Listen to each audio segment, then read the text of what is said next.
Good morning students. आज हम पढ़ रहे हैं चैप्टर नंबर 6 हमारे आसपास की सामग्री।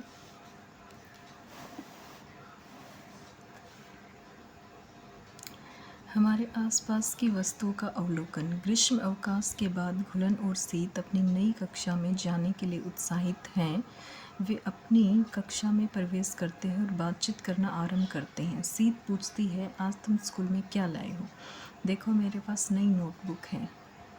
मेरे पास भी नई नोटबुक और पेन है। कुछ समय बाद उनकी विज्ञान की शिक्षिका विद्या जी कक्षा में प्रवेश करती हैं और विद्यार्थियों से बातचीत आरंभ करती हैं।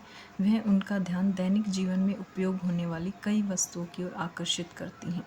वह पूछती है, वस्तुएं एक दूसरे से किस प्रकार समान या किस प्रकार भिन्न हैं? उनके आकार और रंग क्या क्या हैं?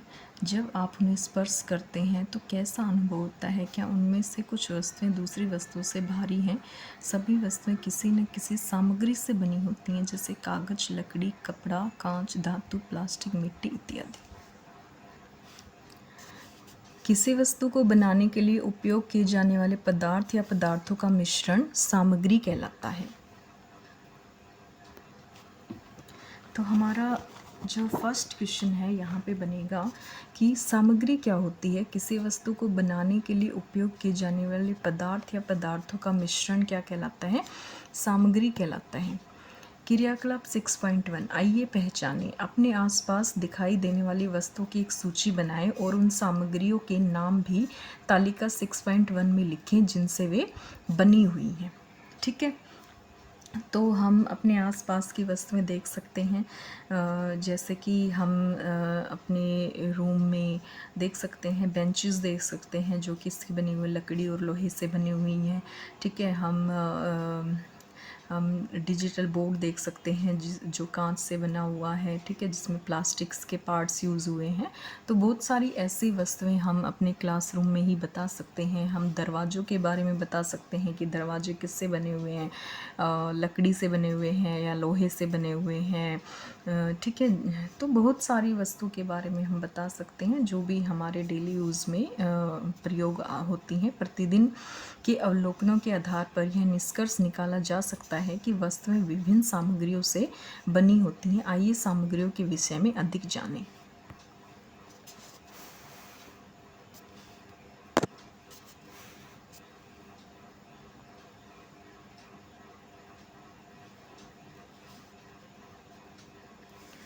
भारतीय उपमहाद्वीप में पाए जाने वाले सबसे पुराने मिट्टी के बर्तन 7000 से 8000 वर्ष पूर्व के हैं और गंगा के मैदानों और लहुरा देवा और बलूचिस्तान मेहरगढ़ में पाए गए हैं। लगभग 4000 सामान्य संवत यानी BCE before Christ Sindhu Saraswati मैदानों के कई क्षेत्रों में चाक घुमाकर बनाए गए मिट्टी के बर्तनों का निर्माण रंगाई विविध रंगों के सुरक्षात्मक या सजावटी लेप, जिन्हें स्लिप कहते हैं, कहा जाता है, शिल्प, ठीक है, का अनुप्रयोग सजावटी पेंटिंग इत्यादि तकनीकें विकसित हुई।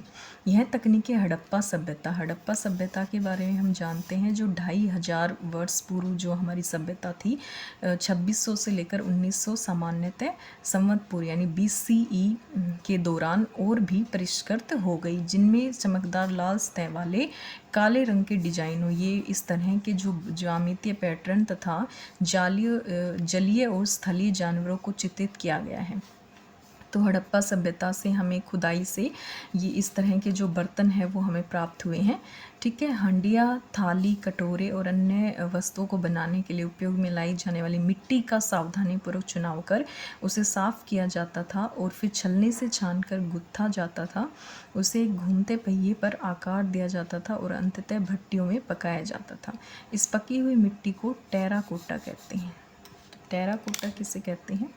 पकी हुई मिट्टी को टेराकोटा कहा जाता है। इन बर्तनों का उपयोग भोजन पकाने के लिए, अनाज, तेल, घी इत्यादि के भंडारण तक विभिन्न प्रयोजनों के लिए किया जाता था।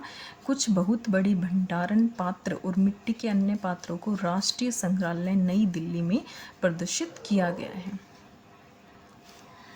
नेक्स्ट है, वस्तुओं को समूहों में कैसे बांटें। क्रियाकलाप 6.2, आइए समूह बनाएं। चित्र 6.1 में दिखाई गई वस्तुओं को किसी भी समान गुण जैसे आकार, रंग, कठोरता, कोमलता, चमक, द्युतिहीनता और उनकी निर्माण सामग्री के आधार पर समूहों में बांटें। यानी हम आकार के आधार पर बांट सकते हैं, कोई चीज़ बड़ी है या छोटी है, ठीक है। रंग के आधार पर काली, नीली, पीली, ठीक है। कठोरता के आधार पर कठोर है, नरम है। कोमलता के आधार पर या चमकीली है या चमकीली नहीं है। द्युतिहीनता या उनके निर्माण सामग्री जिनसे वो बनी हुई है उनके आधार पर हम समूह में बांट सकते हैं। आपने क्रियाकलाप 6.2 में वस्तुओं को समूह में बांटने के लिए किस गुण का उपयोग किया?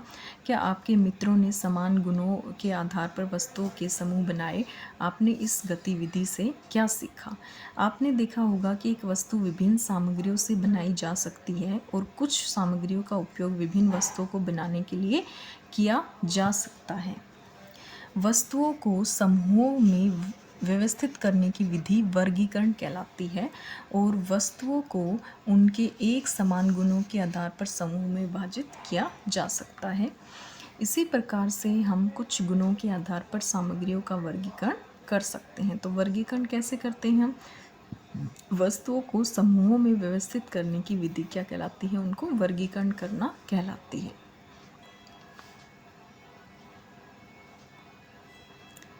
क्रियाकलाप 6.3 आइए विचार करें कि एक गिलास बनाने के लिए हम किन किन सामग्रियों का उपयोग कर सकते हैं।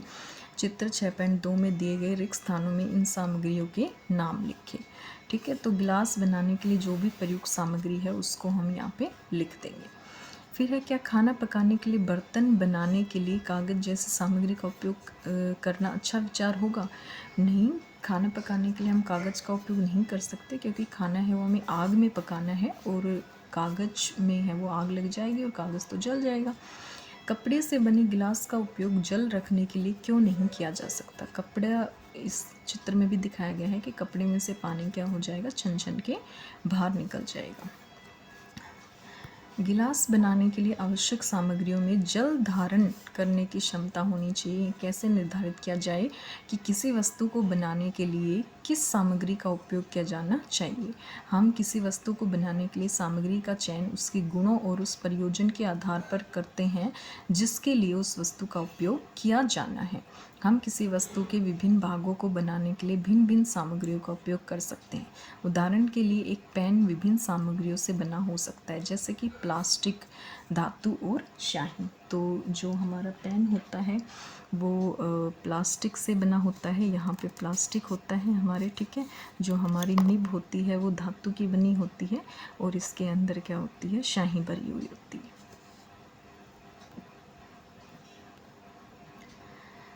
नेक्स्ट है, विभिन्न खेलों की गेंदें बनाने के लिए भिन्न भिन्न सामग्रियों का उपयोग क्यों किया जाता है?